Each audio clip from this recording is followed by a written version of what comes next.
Male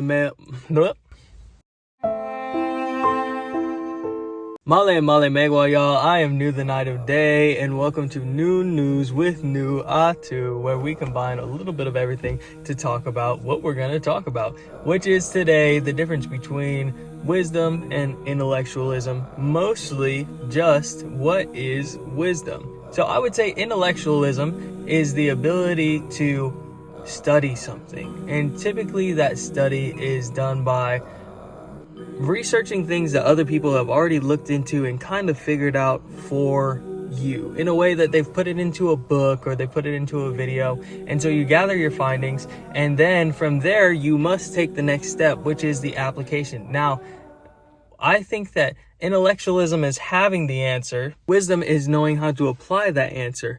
And more so, the real wisdom that we're all seeking, because I know that that's not enough for you guys and it's not enough for me.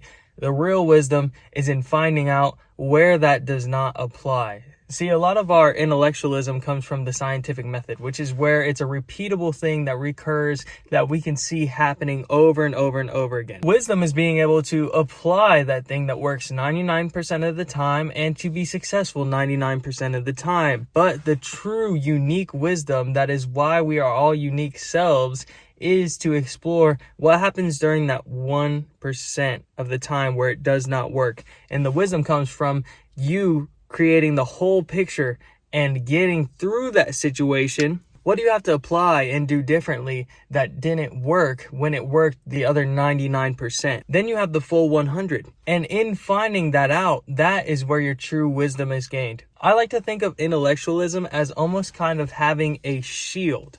So you go through life events and you have the knowledge, you have the ability to apply this knowledge, and so you have a shield, and for the most part, nothing's getting through. But when something does get through and you land in that 1%, or say it's that 10%, whatever percentage it is, when you land in that situation where what you already have, all the tools in your toolbox, doesn't work, wisdom might be as simple as applying another tool. Say you're trying to smooth out a drywall and you realize that all you have is a hammer. Well, you need to be able to get the right tool for the job. But more so, when you don't have any tools for the job, how are you still going to get that done? Sometimes it's as simple as understanding that you can just use your hands. I would not suggest using your hands to drywall. But I'm saying, if necessary, if you really need to get it done, there are people who make houses out of clay and stuff like that, and they can do it with their hands, okay? It makes it easier when you have a tool. But now you not only have the intellectual side of understanding that 90% of the time I can do something like this, but also in the other 10%, not only do I know what else to apply, but I know how else to apply, and I know the process for which to figure out what else to apply. What do I mean by that? A lot of us are goal and destination oriented. What happens when you feel like you've arrived at a place? One of the constants of the universe is that it's always moving, whether it be the planets in orbit, whether it be time, whether it be literally us always vibrating, our atoms circulating all the time. Stagnancy is not rewarded because it's unnatural. And honestly, eventually, one of the things that we get to is understanding the paradoxes of life. Stagnancy is actually so very, very hard to achieve. And for that sense, it can be very rewarding, such as a blissful meditative state where you are without thought. But when you feel as though you've arrived, say you get to that blissful state of meditation and you think that that's all there is, it might be for you. Just know, because life is always unfolding and always moving, whenever you feel like you've landed at a destination, there will always be people who are still walking past you, because that's the nature of infinity. And as far as we understand, time just keeps moving. And so do we as we orbit through space. So therefore, it is the person who knows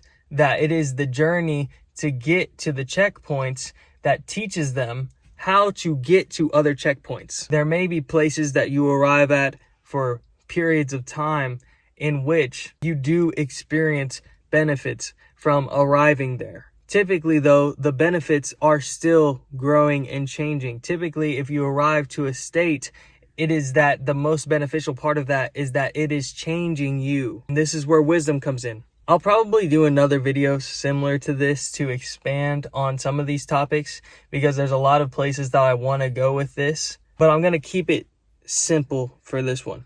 Wisdom is lived experience. You might live through a lot of triumphs, and that will teach you what works in those specific scenarios or what makes you feel safe and at home. The ultimate is that there is no ultimate. Getting comfortable in being uncomfortable, consistently growing and changing. Paradox is very rewarding. The only thing that's consistent is that it's not consistent. So to be able to dance through life and to live these experiences where you take from your wins and you adapt from your losses, that is where wisdom is found. The wisdom that you find in a quote or in a book may be profound, but it is not true wisdom to you until you make it your own. Examples might be things that you might think are wise from this video. You might think they're wise to you now, but until you live it, or perhaps you already have lived it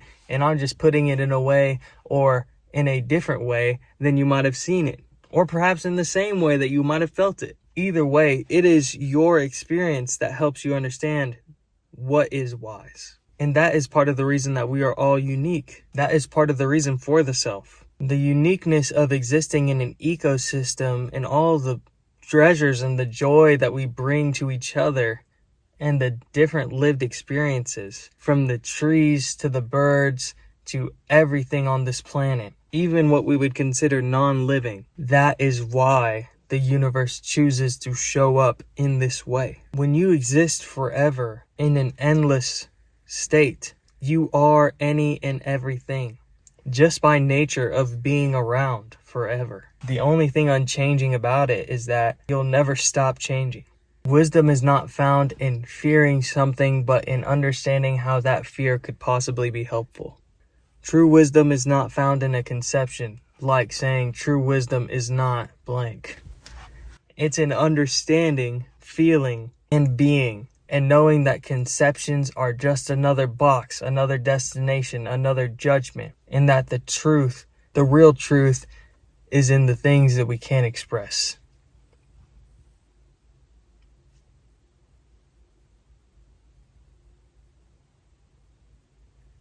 The moments of presence where we just live.